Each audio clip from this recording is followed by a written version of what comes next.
Drain his energy so that he can invest that energy in the people who inspire and challenge him. He says no to the endless trivial demands on his attention so that he can achieve a state of deep focused work on the things that truly matter.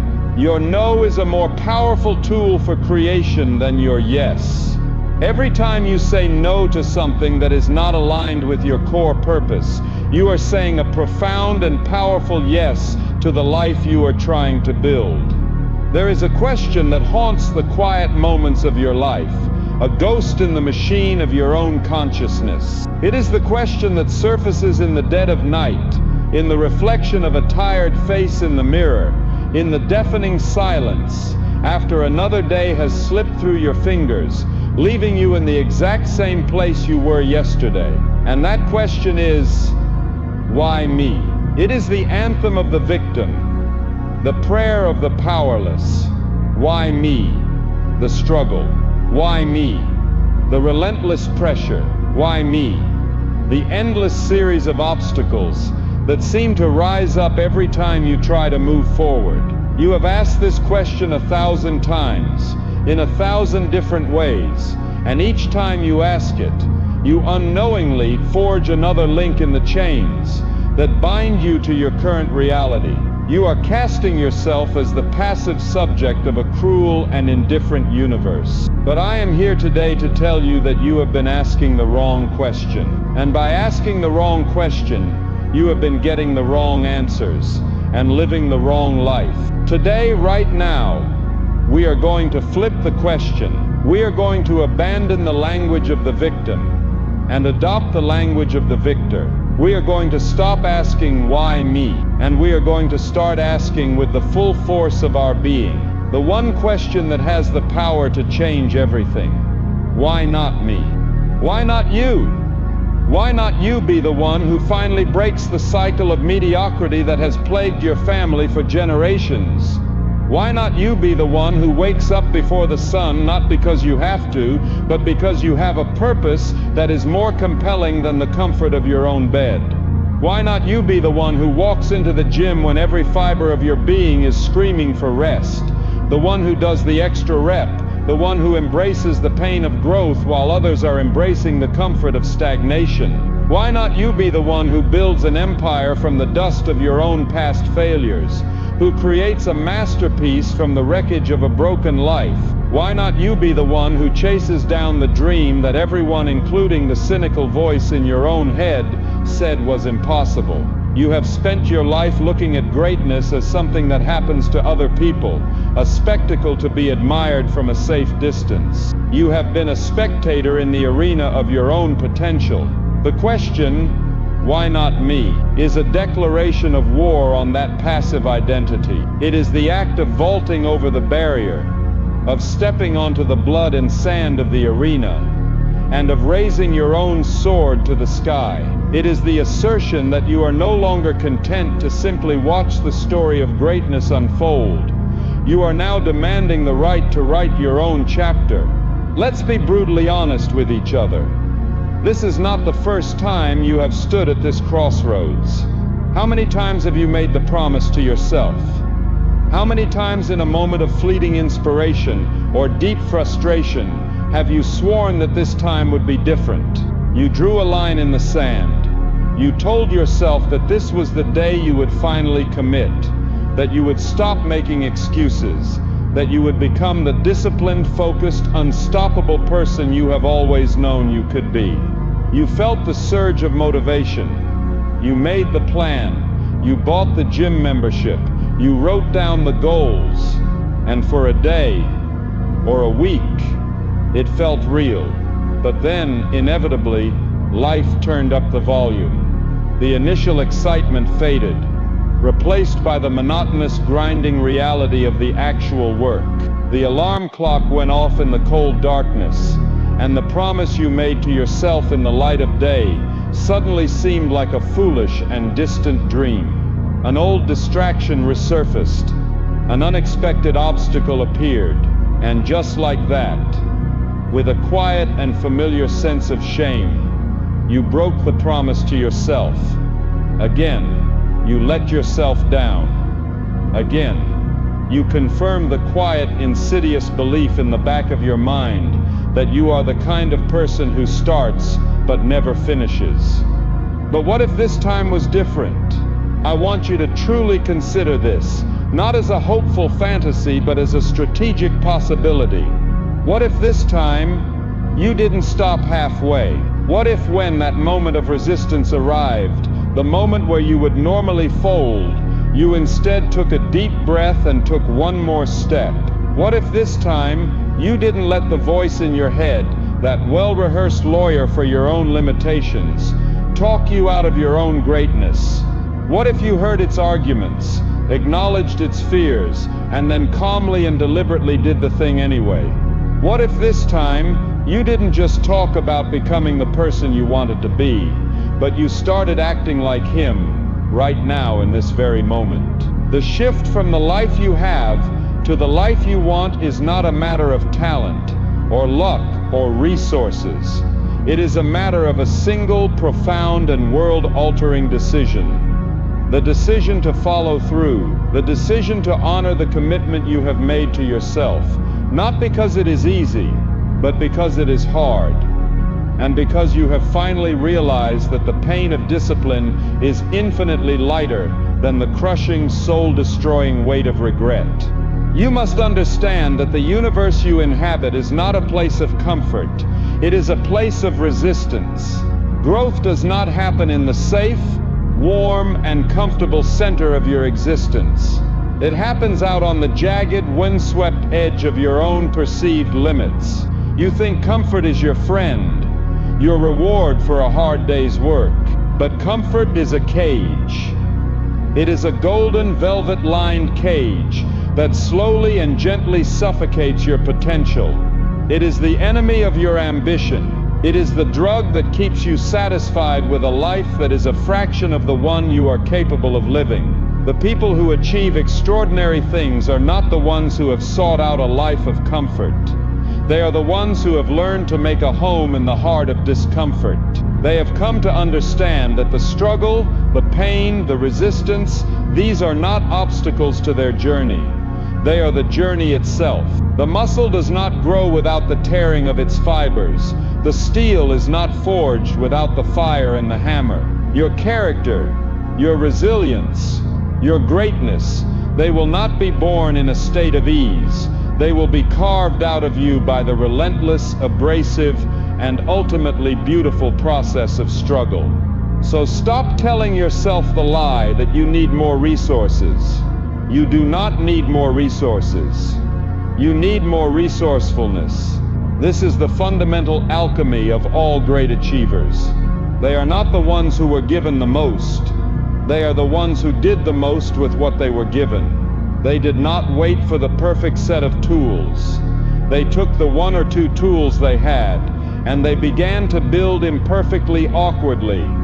But they began. They are the masters of making something out of nothing. They build their empires in the dark.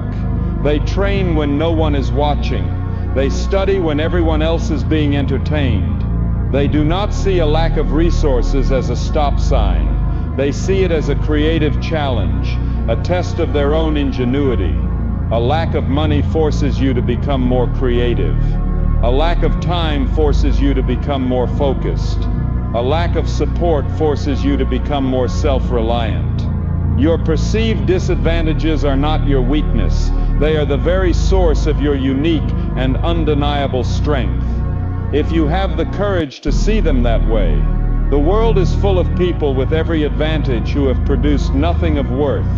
The history of the world is the story of those who started with nothing but a burning, resourceful fire in their gut and a vision in their mind. Why not you? And let me say this to you, with all the conviction in my soul, because it is a truth that may have been withheld from you your entire life. You are capable of so much more than you have been allowing yourself to be. You are stronger than you think. You are smarter than you have been given credit for. And you possess a wellspring of resilience and potential that you have not even begun to tap into. But this capability is just that. potential. It is a seed that is lying dormant in the soil of your soul. It will not grow unless you act. It will not become a mighty tree unless you are willing to break through the hard ground of your own self-doubt and reach for the light. You must stop waiting for the feeling of confidence to arrive before you take the leap. Confidence is not a prerequisite for action. It is a consequence of it. You do not feel confident and then act. You act. And in the acting, in the doing, in the facing of your fears, you earn your confidence, one courageous step at a time. The timing will never feel perfect. The plan will never be complete. The fear will never entirely disappear. The true warrior does not wait for the conditions to be perfect. He creates his own conditions through the sheer force of his own relentless action. This is the great call to arms.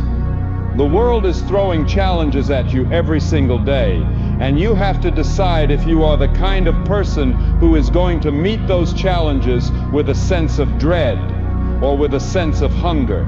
You have to be the kind of person who looks at a massive, intimidating obstacle, and instead of saying it's impossible, you say, this is where I will prove what I am made of. You have to see fear not as a warning to retreat, but as a bold, flashing arrow pointing you in the exact direction you need to go. The fear you feel around a certain action is a direct, unfiltered signal from your soul, telling you this is it. This is the gateway to your next level of growth. So you must learn to run towards that fear. You must charge at it. And when you fall, and I promise you, you will fall, you must get back up. Not with a whimper, not with a complaint, not with a story about how unfair it all is. You get back up with a defiant roar in your heart. You get back up and you say, so what? Is that all you've got? Because this journey is not about your talent. It is about your grit. It is about your willingness to bleed for what you want, to be misunderstood, to be laughed at, and to still keep moving forward with a quiet, unshakable faith in your own mission. You must get to the point, right now, where your reason for succeeding is louder, more powerful, and more compelling than all of your excuses for failing. I understand that your excuses may be valid. Maybe you did have a difficult past. Maybe people did let you down. Maybe the odds are stacked against you. So what? The world does not care. Your future does not care. The only thing that matters is what you do now. You do not have to accept the label that the world has tried to place on you. You do not have to live inside the box that your past has tried to build for you. The world does not get to decide your worth. You do. And you make that decision not with your words, but with your actions. You decide with the habits you cultivate. You decide with the standards you set for yourself. You decide with what you are willing to do, day in and day out, when no one is there to clap for you, to encourage you, or to even notice. This is the fork in the road. This is the moment of truth. This is the point in the story where most people turn back. They decide the pain of the journey is too great. They convince themselves that maybe their dream wasn't that important after all. They choose the well-worn path of the excuse, the path back to the comfortable village of mediocrity. But not you, not this time. This time, you are going to go further. This time you will keep walking even when your legs are shaking and your lungs are burning. This time you will maintain your focus even when life is a hurricane of distractions around you. This time you will not listen to the tired old voice of your own limitations. This time, when that voice says you can't, you will look it dead in the eye and you will say with all the conviction of your reclaimed soul, watch me. Because your past mistakes do not define your future potential. The time you have lost does not have to be a life sentence. You cannot change yesterday, but you have the absolute and godlike power to write the next chapter of your story, starting with the very next word, the very next action. You can take all the pain, all the doubt, all the fear, and you can alchemize it, transforming it into the very fuel that will power your ascent. You can stand tall, look at the life you want, and finally, with a voice that is clear and strong, ask the only question that has ever mattered: why not me? And why not now? Be that person who persists. When the world tells them to quit, there will be failure, there will be setbacks, there will be moments of profound and soul-crushing doubt. This is not a possibility, it is a guarantee. It is in these moments that your decision to be that person will be tested in the hottest fires. The boy, upon failing, concludes that he is a failure. He takes the outcome as a judgment on his own identity. The man understands that failure is not an identity, it is an event. It is feedback. It is a lesson. He learns to separate his performance from his personhood. He can fail without becoming a failure. He can make a mistake without believing he is a mistake. This psychological detachment allows him to do what the boy cannot: to get back up after being knocked down, not with a sense of shame, but with a new piece of intelligence, a new strategy. Success is not about never falling. It is about outlasting everyone else. It is about being willing to fail more times than other people are even willing to try. It is a war of attrition against your own limitations, and the winner is simply the one who refuses to surrender. Night. This is the ultimate expression of the decision. It is the choice to be the one, solitary light in your own darkness, knowing that if you just keep burning, you will eventually become the sun. In this world of solitude, without the immediate feedback of colleagues or mentors, you must create your own mirror. This is the practice of meticulous self-tracking. You must keep a logbook, a journal, a record of your war effort. This is not a diary of your feelings. It is the objective, data-driven ledger of your actions. How many hours of deep work did you complete? How many pages did you read? Did you complete your workout? Did you adhere to your diet? This logbook becomes your most honest and trusted advisor. On the days when you feel like you are making no progress, the data will be there to show you the truth of your consistent effort. On the days when your ego starts to believe you are invincible, the data will be there to humble you and show you where you have been slacking. It is the ultimate tool of self-accountability. It is the proof, written in your own hand, that you are honoring the contract you have made with the man in the mirror. It is the one true measure of your progress on the long, quiet, and often invisible path of the solitary warrior. The question hangs in the air, not as a gentle inquiry, but as a challenge, a gauntlet thrown down at the feet of your own potential. Why not you? And why not now?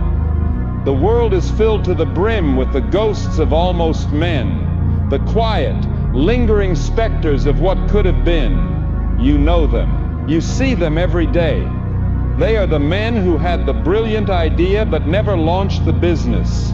They are the men who had the talent but never endured the practice. They are the men who talk with a wistful and bitter nostalgia about the dreams they once had, as if those dreams belonged to another person in another lifetime. They live in the tragically comfortable suburbs of regret, a place called Someday I'll, forever talking about the great voyage they are about to embark upon, while their ships slowly rot in the harbor. They are masters of the art of the good intention, architects of magnificent and detailed blueprints for a life they will never have the courage to build. They spend their lives with one foot on the gas and one foot on the brake, and then have the audacity to wonder why they are standing still. But what if this time you refuse to join their ranks? What if you decided that the almost life is a far more terrifying fate than any failure you could possibly encounter on the path of authentic pursuit? What if you finally understood that the pain of trying and failing is a temporary sting, but the pain of never having tried at all is a chronic, soul-devouring disease? The journey from the man who almost did to the man who actually did is not a journey of 1,000 miles, but a journey of a single decision, reinforced 1,000 times. It begins with the brutal and liberating act of burning your backup plan. The almost man is a creature of safety nets. He keeps his options open. He has a plan B, a plan C, and a plan D. He tells himself this is strategic, that this is intelligent, but in his soul he knows the truth. The backup plan is not a strategy. It is a declaration of his lack of faith in plan A. It is a pre-written excuse for his eventual surrender. It is the quiet, insidious whisper that says, when this gets too hard, you have an escape route. The man who is truly committed, the one who will not be denied, understands that the only way to guarantee the success of Plan A is to make it the only option. He burns the boats. He cuts the ropes. He steps off the cliff with the absolute and terrifying knowledge that he must either build his wings on the way down or he will crash. This is not recklessness. This is the ultimate act of commitment. It is a signal to himself and to the universe that he is all in. When you remove the possibility of retreat, you unlock a level of focus, of creativity, and of raw, desperate power that is completely inaccessible to the man who is keeping one eye on the exit door. Your potential does not fully awaken until it knows it is in a fight for its very survival. So, you have made the decision. You have burned the boats. Now what? Now you must face the great, unglamorous, and absolutely essential work of building momentum from a dead stop. Motivation, the feeling you have been chasing, is a liar. It is a fleeting, emotional high that is utterly useless as a long-term fuel source. Momentum, on the other hand, is a physical law. It is the product of mass and velocity. It is real, it is reliable, and it must be built, not wished for. The boy waits for the feeling of motivation to strike before he takes action. The man takes action, however small, however imperfect, to create the feeling of momentum. The first push of the flywheel is the hardest. It is the moment when your effort seems to have a disproportionately small effect. You push with all your might, and it barely moves an inch. This is the point where the almost man quits. He mistakes this initial grinding friction for a sign that it is not meant to be. The man knows this is the necessary first step. He doesn't need to see the flywheel spinning at full speed. He just needs to make it move. He focuses all his energy on that one single agonizing task.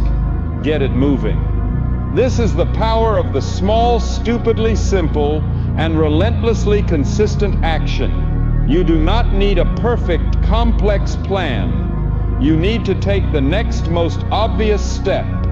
You want to transform your body?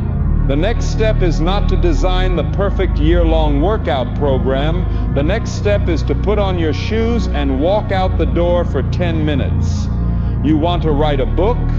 The next step is not to outline the entire plot. The next step is to open a document and write one single bad sentence. You want to build a business?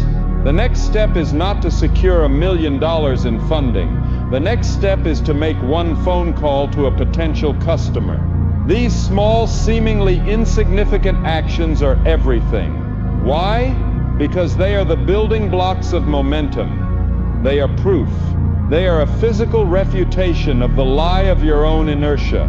You are sending a message to your own nervous system. We are the kind of person who moves now. We are in motion. One small step creates the momentum for the next. 2 small steps create a rhythm. 100 small steps create a habit. 1,000 small steps create a new life. The grand, audacious goal you have in your mind is not achieved in a single leap. It is achieved by conquering 1,000 consecutive next steps. As you begin to build this momentum, you must also become the ruthless guardian of it. You must understand that your life is a system, and every input affects the output. You cannot build a life of discipline and forward motion if you are constantly pouring the sludge of distraction and negativity into your own engine. This is where the real sacrifices begin. You must have the courage to audit your life and to begin the great pruning. Who are the people in your life who, after you spend time with them, leave you feeling drained, cynical, and small? They are the energy vampires, and you must protect your momentum from them. This does not mean you must be cruel, but it does mean you must be clear. You must limit your exposure. You must have the strength to walk away from the conversations that are nothing more than a circle of complaint. What is the information you are consuming? Is it fueling your vision, or is it feeding your fear? The boy consumes a diet of mental junk food, the endless scroll of outrage, the empty calories of celebrity gossip. The man consumes a diet of protein, the books, the podcasts, the documentaries that make him smarter, stronger, and more capable. You are building a high-performance machine. You cannot fuel it with garbage and expect it to win races. This is the great paradox of the journey to build the life you want. You must be willing to let go of the life you have. This is a process of shedding your old skin, and it will be uncomfortable. You will outgrow people. You will outgrow habits. You will outgrow the version of yourself who was content to play small. And there will be a period of loneliness in this. It is the loneliness of the trailblazer, the one who has left the well-trodden path of the crowd to carve his own way through the wilderness. In these moments of solitude, you will be tempted to turn back, to seek the familiar comfort of the tribe you left behind. You must resist this. This loneliness is not a punishment. It is a proving ground. It is the space where you will forge an unbreakable reliance on your own internal compass. It is where you will learn to hear your own voice above the noise of the world. It is where you will discover that the validation you once sought from others was a pale and flimsy substitute for the deep, resonant power of your own self-respect, earned in the silent, grinding hours of the work that no one else sees. And what is that work? It is the cultivation of obsession. The boy has interests. He has hobbies. The man who builds a new world has an obsession. Obsession is not a dirty word. It is the only word that accurately describes the level of focused energy and relentless commitment that is required to achieve anything of monumental importance. It is a divine madness. It is the state of being so completely consumed by your vision, so possessed by your purpose, that everything else in life becomes secondary. It is the willingness to be seen as unbalanced, as extreme, as a fool, because you have found a game that is so compelling and so meaningful to you that you are willing to sacrifice the trivialities of a balanced life to play it at the highest possible level. You must find the thing that you are willing to be obsessed with, and when you find it, you must protect that obsession from the well-meaning advice of the balanced, comfortable, and average world. Your obsession is your superpower. It is the engine that will allow you to pour thousands of hours of effort into your craft, not as a chore, but as a joyful and all-consuming act of creation. This is where you will discover the true meaning of discipline. It is not the joyless, self-punishing act that the boy imagines it to be. It is the natural and inevitable expression of your obsession. You do not need to force yourself to work on the thing you are obsessed with. You need to force yourself to stop. Your discipline becomes less about starting and more about sustaining, about channeling the immense energy of your obsession into productive and consistent action, day after day. This is how you avoid burnout. It is not about a lack of passion. It is about the intelligent management of an immense and powerful fire. This is why you must build systems, the non-negotiable routines, the architecture of your day. These systems are the vessel that contains the fire of your obsession and directs its heat toward a single productive purpose, rather than letting it burn wildly and consume you. The question is no longer, how do I get motivated? The question is, how do I best structure my day to honor this fire that is burning within me? This is the shift from a life of effort to a life of flow, a life where your actions are no longer a struggle against your own will, but a seamless and powerful expression of it. This is the beginning of your true power. It is the answer to the question, what if this time I didn't stop?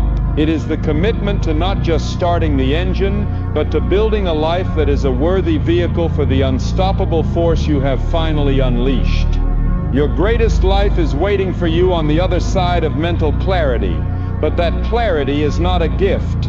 It is a conquest. The decision to empty your mind is the moment you declare war, but the first battle begins the instant you turn off the noise. In that initial deafening silence, you will feel a profound and terrifying shock.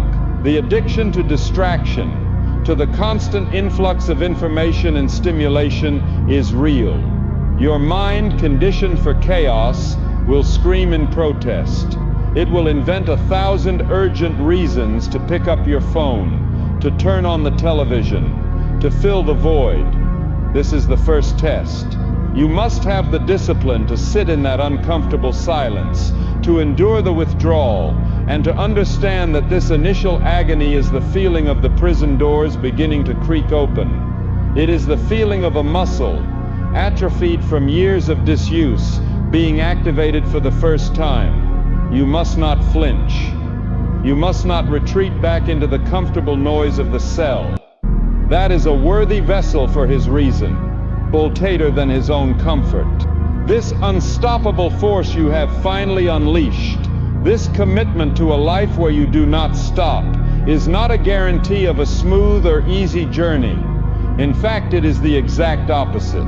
Your decision to go all in, to burn the boats and to chase a vision that is worthy of your potential, is a formal invitation to a level of pain, struggle, and resistance that the boy who lives in the safe harbor of mediocrity can never even imagine. You have not chosen a path that avoids the storm. You have chosen to become a storm chaser, to sail directly into the heart of the hurricane, because you have finally understood that the storm is not an obstacle on the path. The storm is the path. The resistance is where the growth happens. The pain is where the strength is forged. The struggle is the very substance of the story you are trying to write. The boy's entire life is a sophisticated and desperate attempt to avoid pain. The man's life, the life of the warrior you are becoming, is a conscious and strategic decision to use pain as the primary tool for his own evolution. This is the great reframing. Pain is not your enemy. It is your most demanding, most honest, and most effective coach. You must now learn to differentiate between the two types of pain that will define your life: the pain of discipline and the pain of regret. Both are inevitable. You do not get to choose whether or not you will experience pain. You only get to choose which kind you will experience. The pain of discipline is the pain you choose. It is the acute, clean, and purposeful pain of the early morning alarm, of the final, agonizing set in the gym, of the focused, deep work that stretches your mental capacity to its limit, of the difficult conversation you know you need to have. This pain is a debt that you pay today, and its currency is sweat, effort, and sacrifice. The return on this investment is immense. It pays you back with dividends of strength, of skill, of confidence, and of freedom. The pain of regret, on the other hand, is the pain that chooses you. It is the dull, chronic, and corrosive pain of a life half-lived. It is the ghostly ache of your own unfulfilled potential. It is the pain of looking in the mirror 10 years from now and seeing the face of a stranger who settled, who compromised, who quit. This pain is a mortgage you take out on your future self, and the interest it accrues over a lifetime is soul-crushing. You must make this choice consciously, every single day, in 1,000 small moments. And you must choose the pain of discipline, always. You must learn to love this pain, to welcome it, to see it as the price of admission for a life of no regrets. The arena where you will most consistently and effectively train your ability to endure this noble pain is your own physical body. You must stop thinking of your training as exercise and start thinking of it as practice for the soul. Every workout is a controlled, microcosmic simulation of the greater struggles you will face in life. It is a laboratory for building the one single foundational virtue upon which all others are built. Grit. Grit is the ability to keep moving forward when every fiber of your being is screaming at you to stop. It is not something you are born with. It is something you forge. You forge it in the final burning reps, when your muscles are failing. You forge it in the final mile of the run when your lungs are on fire. In these moments you are having a conversation with the weakest part of yourself, the part that is always seeking the easy way out. And with every additional rep, with every extra step, you are winning that argument. You are teaching your own nervous system, on a primal nonverbal level, a new and powerful story. The story that you do not stop when you are tired. You stop when you are done. This physical grit, this learned ability to be comfortable in the heart of discomfort, will be the wellspring of strength you draw from when you are facing a financial crisis, a personal betrayal, or the soul-crushing loneliness of the long, hard grind of your mission. This embrace of the grind must be paired with a radical redefinition of failure. The boy is terrified of failure. He sees it as a final judgment, a permanent stain on his character. The man understands that failure is not the opposite of success. It is an essential and non-negotiable part of the process of achieving it. You must learn to see failure not as an event to be feared, but as a data point to be leveraged. It is the universe giving you a clean, unbiased, and incredibly valuable piece of feedback. It is telling you that approach did not work. That is all. It is not telling you that you are a failure. It is not telling you that your dream is impossible. It is simply providing you with the necessary information to adjust your strategy and to make your next attempt more intelligent. The man who is afraid of failure is a man who is afraid of learning. The man who embraces failure as a tool for learning is a man who becomes unstoppable. You must cultivate the courage to fail fast, to fail forward, and to fail often, to extract the lesson from every setback with the cold, detached precision of a scientist, and to immediately get back into the arena, not with a sense of shame, but with the quiet, dangerous confidence of a man who is now smarter and more experienced than he was before. This new relationship with pain and failure will allow you to do what the boy can never do, to play the long game. The boy is a creature of instant gratification. He is a gambler, always looking for the one big lucky break that will solve all his problems. The man is a farmer. He understands that a great harvest is not the result of a single lucky day of weather, but of 100 days of quiet, unglamorous and disciplined work. He has the patience and the foresight to sacrifice the small immediate pleasures of today for the magnificent and enduring rewards of tomorrow. He is willing to do the boring, repetitive, and often invisible work that compounds over time into an unstoppable force. He can endure the long, desolate seasons of the plateau, the periods where his efforts seem to yield no visible results, because his faith is not in the immediate outcome, but in the integrity of the process. This long-term vision is your greatest strategic advantage. While the rest of the world is chasing the fleeting highs of short-term wins, you are quietly and methodically laying the foundation of a dynasty, one disciplined, patient, and often painful day at a time. To sustain this long and difficult march, you must master the art of your own internal dialogue. Your mind can be either a sanctuary of strength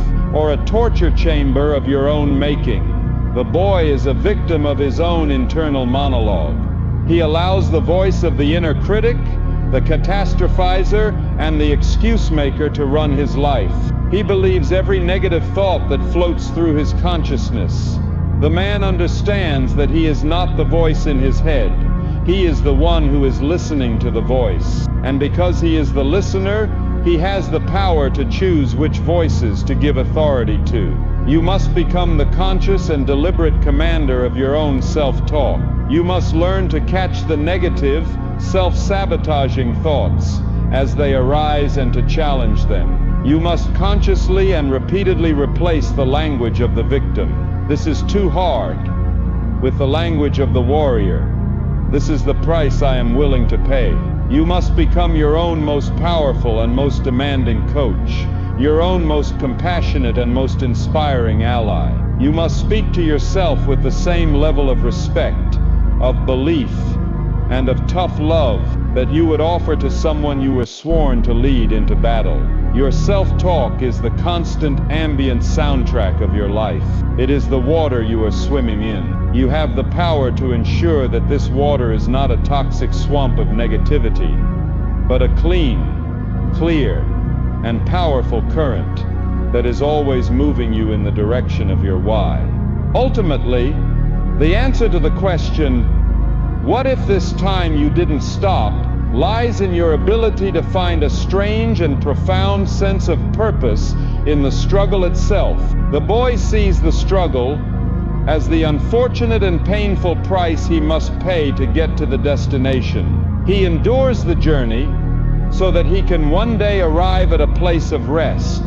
The man, the true warrior, comes to a more profound realization. He realizes that the journey is the destination. The struggle is the reward. The process of pushing himself to his limits, of facing his fears, of forging his character in the fires of adversity. This is the very substance of a life well lived. He is not just building a business or achieving a goal. He is engaged in the great and glorious work of building himself. And when you reach this level of understanding, you become truly unstoppable because you are no longer trying to get to the end of the struggle. You are in love with the struggle itself. It is your craft, your art, your meditation, your purpose. You are no longer asking, why the pain? You are standing in the heart of the fire with a quiet and dangerous smile, and you are asking the world, is that all you've got? Because you know that every ounce of resistance it throws at you is just another opportunity to forge yourself into the unbreakable weapon you were always meant to be, the sword. See that you have become a man who can look the world in the eye and ask, is that all you've got? Not out of arrogance, but out of a deep and earned understanding of your own resilience. You have walked through the fire of your own making, you have embraced the pain of discipline, and you have forged a will that no longer mistakes comfort for happiness. And with this forged will, you will inevitably begin to win. The flywheel you pushed with so much agonizing effort in the beginning will start to spin with a momentum of its own. The seeds of discipline you planted in the barren soil of your old life will begin to sprout, and the first fruits of your labor will appear. Success, in whatever form your reason has defined it, will begin to arrive. And it is here, in this moment of your first great victory, that you will face the most subtle, most seductive, and most dangerous enemy on the entire journey. This is the enemy that has brought down more great men than any army, any famine, any external foe. This is the enemy of your own success. It is the poison that is hidden within the prize. It is the quiet, creeping rot of complacency, of pride, and of the slow, gentle forgetting of the very principles that brought you to the summit in the first place. The first symptom of this victory disease is a subtle but profound shift in your internal dialogue. The question that has been the engine of your entire ascent, "Why not me?" will begin to be replaced by a new, more dangerous one. Why, of course, me? The hunger of the underdog, the desperate, scrappy, and paranoid energy that made you outwork, outthink, and outhustle everyone around you will begin to be replaced by the quiet, comfortable, and self-satisfied assurance of the champion. Your ego, which was starved and humbled in the long, dark winter of your struggle, will be fed by the warm, intoxicating sun of your first real success. It will begin to whisper a new and treacherous story in your ear. It will tell you that your victory was not the result of 1,000 small, disciplined, and often boring daily actions, but was the inevitable result of your own innate, special, and superior talent. It will tempt you to believe that you have finally arrived, that the war is over, and that you have earned the right to lower your shield and rest on your laurels. This is the most dangerous lie you will ever tell yourself. The man who believes he has arrived is a man who has just signed the death warrant of his own future growth. You must wage a new and even more disciplined war against this internal enemy. You must become the fanatical guardian of your own hunger. This is not something you can leave to chance. It must be a conscious and strategic practice. You must build rituals into your life that are designed for the sole purpose of reminding you of the taste of the dirt. You must never allow yourself to become so comfortable, so insulated by your own success, that you forget what it felt like to be hungry, to be desperate, to have your back against the wall. This is why you must continue to seek out voluntary hardship. Now, your reason for doing the hard things is no longer just to build your initial strength, but to maintain it, to prevent the insidious creep of softness that prosperity inevitably brings. You must be the rich man who still chooses to fly in the back of the plane on occasion, not to save money, but to remind himself of the humility of the journey. You must be the champion who, after winning the title, is the first one back in the gym the next morning, training with the desperation of a man who still has everything to prove. You are no longer just fighting for success. You are now fighting against it. This fight requires you to fundamentally change your relationship with your own achievements.